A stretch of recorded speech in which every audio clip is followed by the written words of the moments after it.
let's move on anyway to the stories for today. And the official announcement came from the club earlier on this afternoon. It said, we can announce that Arne Slot has agreed a deal to become the club's new head coach, formally taking up the position on June the 1st, 2024, subject to a work permit. No surprises there. As the day went on, though, the stories start coming out from some very good journalists, Chris Bascom, one of them, who said Arne Slot noted Darwin Núñez' extraordinary attributes and name-checked him as one of the many players he's excited to work with. So it does look as if the plan is to keep Darwin Núñez at Liverpool and keep backing that he will come good. And I think that's okay. Now, I don't want to get drawn into the conversation around yesterday with Darwin Núñez and he didn't clap this and he didn't do that, because I think we can safely say there is no bad feeling. Because if you've seen the videos last night of the party that Liverpool were having at the Titanic Hotel, you could see Darwin Núñez ushering Jurgen Klopp into the centre to dance. Doesn't look like there was any bad feeling there. So I think we can safely say we can forget about that story and just concentrate on the football aspect of it now. This video is sponsored by Surfshark, the best VPN on the market. Surfshark is an app or browser extension that allows you to change your location to access websites in other countries and keep you safe and secure from hackers. Using Surfshark, we here in Ireland can access other countries' Netflix libraries or other streaming platforms like DAZN in Spain for all those important Premier League games. Surfshark keeps you safe and private by protecting everything you do online. Everything. When your device connects to the internet, all that information is, in a way, blurred out. Surfshark is particularly useful for keeping you safe from being hacked if you use public Wi-Fi. Let's say you're in a cafe, you're at college, you're out and about, they've got you covered. Surfshark allows you to use one subscription on unlimited devices, meaning you can share your account with friends or family or that neighbour who's a little bit cheap. On top of all of this, Surfshark offers a 30-day money-back guarantee. You can also upgrade to Surfshark One, which includes the VPN, an alert system for breaches related to your data such as emails and credit cards, and an antivirus software for your desktop. Our sign-up offer gives you Surfshark VPN for a little over €2 a month, and you'll get an additional 3 months free. Simply scan the QR code on screen right now or use the link in the description and enter the code Anfield Agenda at checkout. Richard Hughes' involvement in the Slot deal, as per The Athletic. He flew over to Rotterdam for face-to-face talks with Arne Slot, carried out the interview process and negotiated the deal with Feyenoord. That deal, of course, comes in at about €13 million all in. We'll then go through and take you through who Arne Slot is bringing with them, what roles they fulfill, and what we can maybe expect. This is one of my favourites of the day, though, and it comes from the Telegraph. They say, the making of Arne Slot. And then the quote that they use for their own post is, he's more intelligent than Erik ten Hag. That's all I needed to know to love the article, so thank you for that, Telegraph. Great piece of work. Don't know what the rest of the article entails, don't need to know. You've nailed it. Well done. 10 out of 10, no notes. Next one is from Anfield Sector, who are quoting Paul Joyce, and he said, Slot is somebody who tends to provide a one-on-one presence in the analysis room. And also on the training pitch. He's known to put together his own clips of a player's display rather than rely on club analysts. So he's definitely going to be involved in the process anyway, which is good news. Some more news came out then around, and this from Paul Joyce, so you know it's gospel. Ruben Amorim was evaluated internally and showed up well on the data, but never superseded Arne Slot and was not discussed to the same extent. Had Liverpool wanted him, there were no barriers to a deal. It was simply that Arne Slot was the preferred option. So again, there was a lot of nonsense over the last week or two to say that Liverpool couldn't afford Ruben Amorim, blah de blah de blah. No, truth was they picked the man they wanted. They went and they got the man they wanted. It's that simple.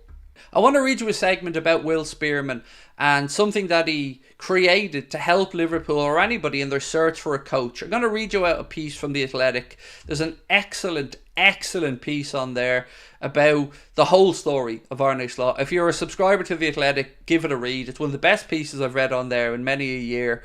It's brilliant. And part of it was this. Nearly a decade on, Liverpool's data gathering goes much deeper.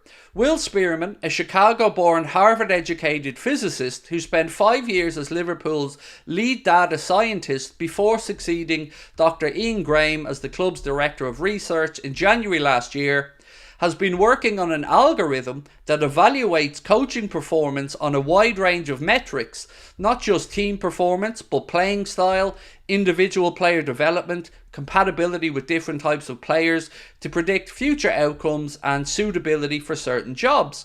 Slot's scores, reflecting his performance during 3 seasons in charge of Feyenoord, are said to have been blindingly impressive, top of the top. Hughes and Edwards had already discussed Slot amongst others as a strong contender, but they had not expected the data to bring such a resounding endorsement of his candidacy. So basically, they knew about Slot, they liked Slot, but when Will Spearman showed them the scores from the metrics that he judged all managers on, the data backed up their initial instincts that Arne Slot was that guy and was the right fit for us. Again, Liverpool are conscious that some of their Premier League rivals have a capacity to spend more than them and think that Arne Slot's reputation for developing and improving players is supported by both the data and the evidence of the naked eye. So, again, you can just see. Now, I've got it. Okay, I'm going to be honest here for a second. Sorry, let me sit up in my chair. My back is so sweaty that this thing's sticking to me. Right. So I've read that out to you, right? And you know the way I talk to you guys about how we all perceive statements in different ways, depending on what our viewpoints are. You know my viewpoints of the owners. I don't think they're the worst owners by any stretch of the imagination, but I do think they're cheap, and I don't like that the Super League stuff happened, and I'll never forgive the Super League stuff. But when I see a post that says Liverpool are conscious that some of their Premier League rivals have a capacity to spend more than them and think Slot's reputation for developing and improving players is supported by both the data and the evidence of the naked eye, in one sense I go, that's really good. We've done some excellent recruitment at underage levels and this is great news. And then the other part of my brain goes, oh shit, John's not coughing up the dough, is he? Where's the money, John? Where's the money? So yeah, my own perception, and that could be completely wrong, but because I have an inbuilt perception in my head of FSG being cheap, I think, oh no, they're just going to bring us in somebody who is expecting to work miracles again on a shoestring budget. But here's what I don't understand. Liverpool are conscious that some of their Premier League rivals have the capacity to spend more. Why? Why do they have the capacity to spend more? Why? Who generates that much more money than Liverpool Football Club that they can considerably spend more money than us? Why could Arsenal spend 100 million on Declan Rice as an example, but Liverpool always have to make do with a £50 million or £48 million net spend? Some of it I don't buy. Now, I read up you guys out a little something that I wrote yesterday about football fans getting shafted. We always get told about how brilliant the league is, the club is, the revenue is, the TV money is, the prize money is, and everything else, and how great it all is. But yeah, everything for us keeps getting more expensive.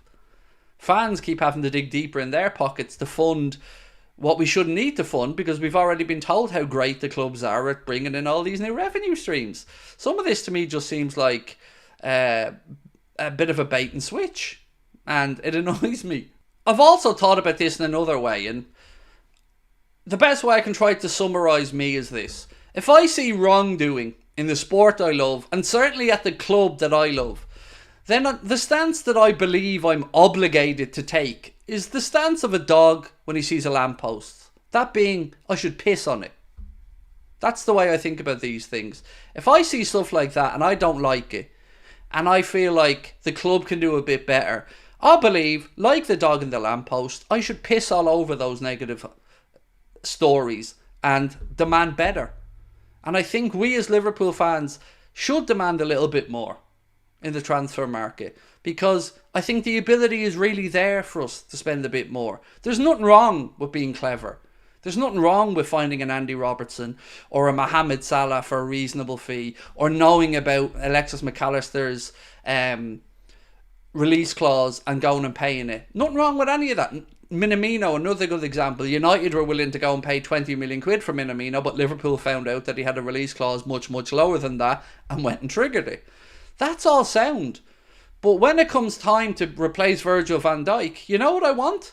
Virgil van Dijk type money spent on the next guaranteed Virgil van Dijk type defender. Or, heaven forbid, when it comes time to replace Alisson Becker, then I want the best goalkeeper that is available on planet Earth to be between the sticks, just like we did with Alisson Becker, because they were transformative signings that allowed us to have that spine of the team. And then you had amazing signings like Mo and like Sadio, who came in and just helped and developed and became so important in the team and became the superstars that they are.